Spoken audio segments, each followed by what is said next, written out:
Hey you guys, welcome back to the channel. It's been a hot minute. This is the House of Paul. I am your host, Paul.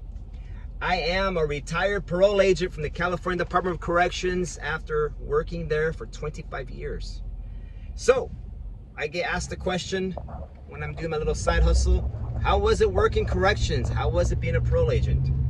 Well, it's weird, but true. When you leave a job that you've worked for so long, you almost forget about how it was, right? You forget how it was. I do not miss the job one bit. A little history, I supervised sex offenders for the last 5 years. I supervised convicted felons for the last 20 years. I've seen them, I've read their case files. They've done some of the craziest crimes to the public, to their own family and friends, their own kids, right? So do I miss that? Nope, not one bit. What I do enjoy is life as a regular citizen. I got my little side hustle security job. That's what I do, little extra money. And today is August 19th. Saturday. It's about 3:40 p.m. And what's the top of the news right now? Storm watch, Hurricane Hillary coming to Southern California. So I got some supplies for the backyard patio that always gets wind and rain. So that's what I'm doing when I get home. So I always get asked, like I said earlier in this video, what do you do? How do you occupy your time? Well, as a homeowner, you never get bored, right? You're never getting bored of what can I do? Because I literally could not work my side job, not work my security job for like 3 months straight, and I'd be busy every day. And I'm not the type of person to sit there and watch TV. Well, I do watch my shows. I do watch Naked and Afraid, Survivor, Amazing Race. I like all the reality shows, and I typically watch those in the evening at nighttime after all my chores have been done, all my to-do list that I give myself, right? So other activities that keep me busy and occupied, that should keep all retired agents and law enforcement occupied. Well, I put my name in the hat to a couple of reality shows. Yes. Well, back in the day, if any of you guys know me personally, back in the day, I was on the TV show Wipeout. And I got my ass handed to me. I was, how old was I? 37, 38 years old. And I thought I was good shape, badass. I went there and boom, boy, they handed it to me. I will try to drop a link, try to drop some of the video in here. You can see how it looks funny on TV, and it really does, with the music and the guys doing the little one-liners. But when you're actually doing it, it's radio silence out there on the set. Because when you're going through it, it's not by chance that the board hits you or the balloon pops in your face. Those guys, those producers, they're sitting back there with a button, like almost like Mario Brothers, Space Invaders. They're sitting back there with the joysticks. Okay, he's coming, bam! And it hits you so freaking hard, you think you're gonna die. You're literally, the wind gets knocked out of you, you suck and inhale so much mud. That's what happened to me. My first fall, I sucked in so much mud, and you can't see because you don't have goggles. So you got mud in your eyes. You just swallow a gallon full of mud. It's cold. It was way up there in the hills of, like off the, I believe it was off the 14, going towards Lancaster off to the right. It was just cold, very cold in the morning. When they did that, when they filmed it, it was freezing. And that water was even colder with the mud. And it's completely silent. And every time you get hit, they're just trying to get you to get your bearings straight. Because when you get hit, you spin all over the place. So they're like, Paul, this way, come to us. And you're just like, huh? Okay. And you're just trying to get through it. Well, I made it through the first course, and they filmed my whole course. I was like, But that second one, I was done. I was done. They shot the will. They sucked it right out of me. Boom. If I could quit, I would have.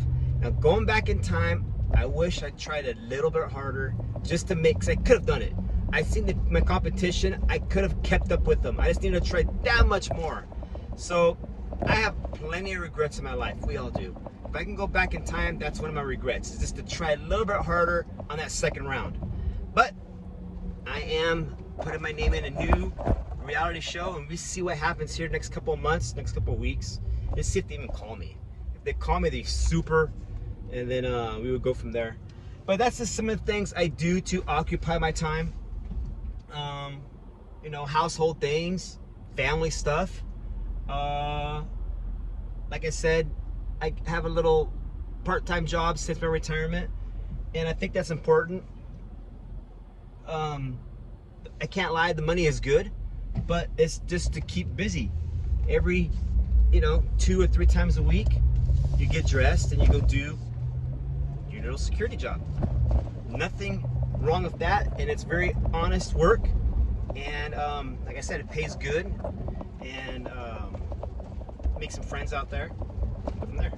So anyways, I'm hoping this video you guys find interesting. So now always I'm going to talk about prison and parole shit, because it gets old after a while. It gets old for me talking about it. But some of you guys might be here to listen about, hey, tell us a parole story. Tell us about those sex offenders, those rapists, those murderers, those gang members. Tell us about prison, how they make the shanks, how they make the tattoo guns. And I do have some stories about the tattoo guns. Here's a quick one. My phone keeps on slipping. Here's a quick one. As a new officer, I was 25 when I got hired there. So I'm walking the tier. And I'm walking, and I used to have my keys set up a certain way that wouldn't jingle. And not that I was trying to be sneaky. That was not my intent. That was not my state of mind. It was just too much on one side. Those keys got heavy, right? But you guys worked there, those keys, oops, got kind of heavy. So I kind of separated, like one towards the front, one towards the back.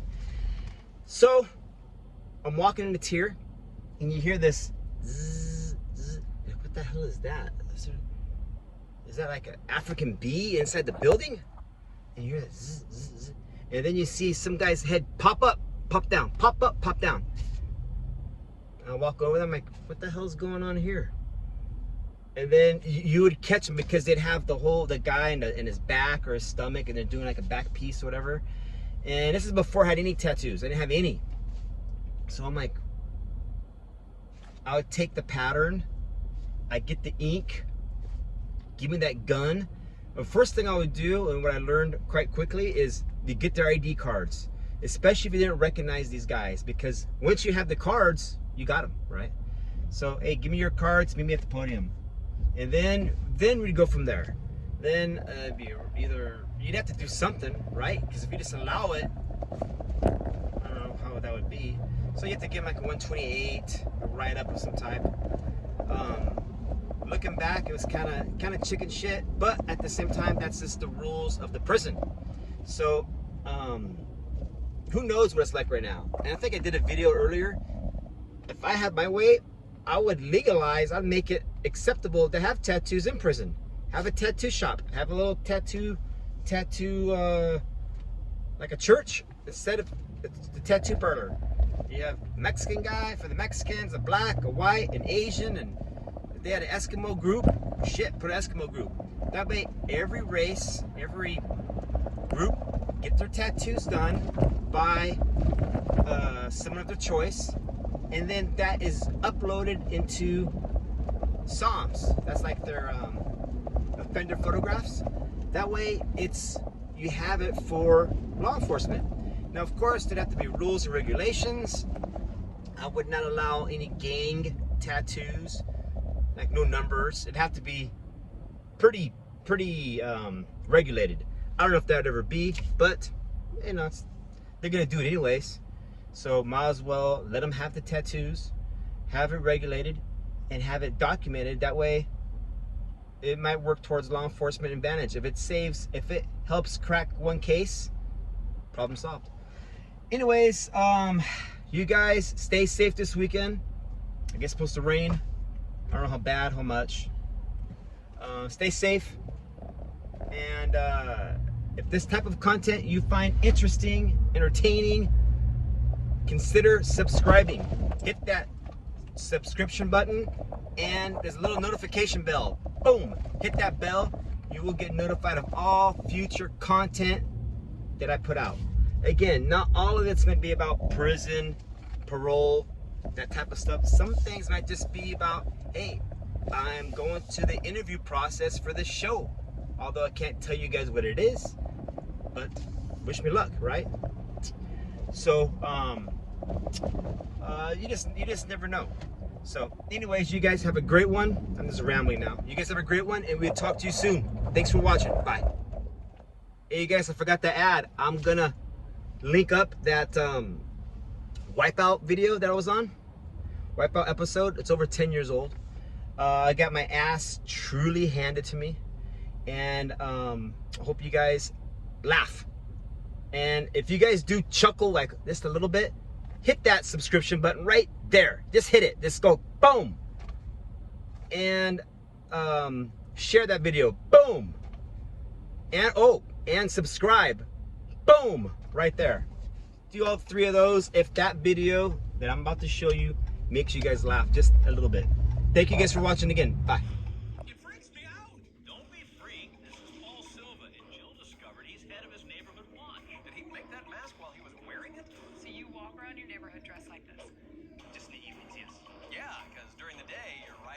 By yourself. What about the morning? There's morning crime. We have another person that does that. Oh, did the neighborhood people call you? No, it is shine a light. Yeah, those are called motion detectors. You know what? I think I see the light right there. You better go.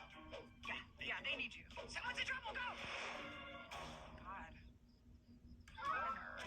Jill, that nerd is keeping neighborhoods safe. Yeah, he's trained for Wipeout by running through his neighbors' yards, climbing onto their roofs, peeking through their mail slots. Oh, whoops. Well, nobody's gonna file a complaint, John, as long as the Cape Crusader can keep his identity safe. Yeah, boy. I guess he lost his secret identity, but he did gain the ability to breathe, so, there's that. Now, without his mask and cape, though, can Neighborhood Watchman still be a superhero on the big balls? Oh, yes! It's Failure Man! Do not attempt to apprehend the big balls. They are armless and dangerous. Joke all you want, buddy, but you know what? Not a single crime's been committed since Paul started running the courts. Until now, that trampoline is a menace to society, John. It should be behind bars. Paul's never actually seen the inside of a neighbor's house, so he might not exactly know how to act with balls in his kitchen, but he's using his super strength to power through that oven.